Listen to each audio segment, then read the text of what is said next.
अस्सलामु अलैकुम वरहमतुल्लाहि वबरकातुहू। इन्नल हम्दुलिल्लाहि नहमदुहू व नस्तईनुहु व नस्तगफिरुहू व नऊज़ु बिल्लाहि मिन शुरूरि अनफुसिना व मिन सय्यिआति अअमालिना। मन यहदिहिल्लाहु फला मुदिल्ल लहु व मन युद्लिल्हु फला हादिय लहु। अशहदु अन ला इलाहा इल्लल्लाह व अशहदु अन्न मुहम्मदन अब्दुहु व रसूलुहु अम्मा बाद।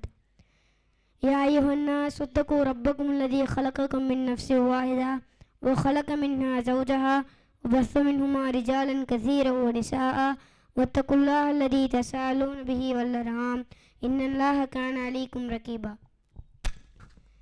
கண்ணியத்திற்குரிய எல்லாம் வல்ல அல்லாஹ்வின் நல்லடியார்களே, சகோதர சகோதரிகளே, தாய்மார்களே, எனக்கு கொடுக்கப்பட்டுள்ள தலைப்பு ரமலானே வருக வருக. இந்த உலகத்தில் முஸ்லிம்களாக வாழ்கிற நாம் ஏராளமான நல்லமல்களை செய்ய வேண்டும் என்று இறைவன் கட்டளையிட்டிருக்கின்றான். அவ்வாறு நல்லமல்களை நம்முடைய வாழ்க்கையில் செய்து வந்தால் நாளை மறுமையில் மகத்தான கூலி கிடைக்கும் என்றும் இறைவன் உத்தரவாதம் அளிக்கின்றான். நாம் நன்மைகளை அதிகமாக செய்வதற்கும் இறையச்சத்தை மெருகேற்றிக் கொள்வதற்கும் இறைவனால் ஏற்படுத்தப்பட்ட மாதம்தான் நாம் எதிர்பார்த்து கொண்டிருக்கின்ற ரமலான் மாதம். எத்தனையோ வருட ரமலான் நம்மை விட்டு கடந்து சென்றிருக்கின்றது.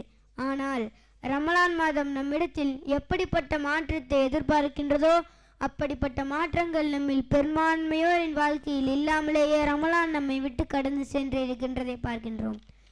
ரமலான் மாதத்தில் நோன்பு ஏன் கடமையாக்கப்பட்டது? ரமலான் மாதத்தில் நம்முடைய வாழ்க்கையை எவ்வாறு சீர்திருத்தம் செய்து கொள்ள வேண்டும்?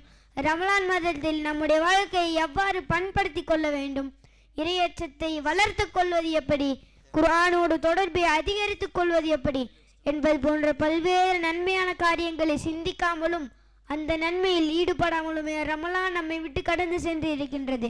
இது எவ்வளவு பெரிய கைசேதம் என்று சிந்தித்து பாருங்கள். அல்லாஹ்வின் தூதர் நபி ஸல்லல்லாஹு அலைஹி வஸல்லம் அவர்கள் கூறுகிறார்கள், ரஹிம அன்ஃபு ரஜுலின் தஹல அலைஹி ரமதான் ஃபன்ஸலஹ கப்ல யுக்ஃபர லஹு. ஒருவன் ரமலான் மாதத்தை அடைந்து அவனது பாவங்கள் மன்னிக்கப்படாமல் அம்மாதம் கழிந்தால் அவனது மூக்கு மன்னிக்கப்பட்டும். இந்த அளவிற்கு நபிகள் நாயகம் ஸல்லல்லாஹு அலைஹி வஸல்லம் அவர்கள் எச்சரிக்கை செய்கின்றார்கள் என்றால் நாம் எந்த அளவிற்கு கவனமாக இருக்க வேண்டும்? இன்னும் கூடுதலாக சொல்ல போனால் நோன்பின் நோக்கமே இறையச்சம்தான்.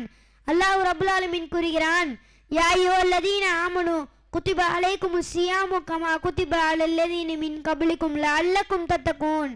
நம்பிக்கை கொண்டோரே, உங்களுக்கு மின் சொன்னோர் மீது கடமையாக்கப்பட்டது போல் உங்களுக்கும் நோன்பு கடமையாகப்பட்டது. ஏனென்றால் இறையச்சம் உடையவராக ஆகலாம் என்பதற்காக இறைவன் ஏற்படுத்தியிருக்கிறான்.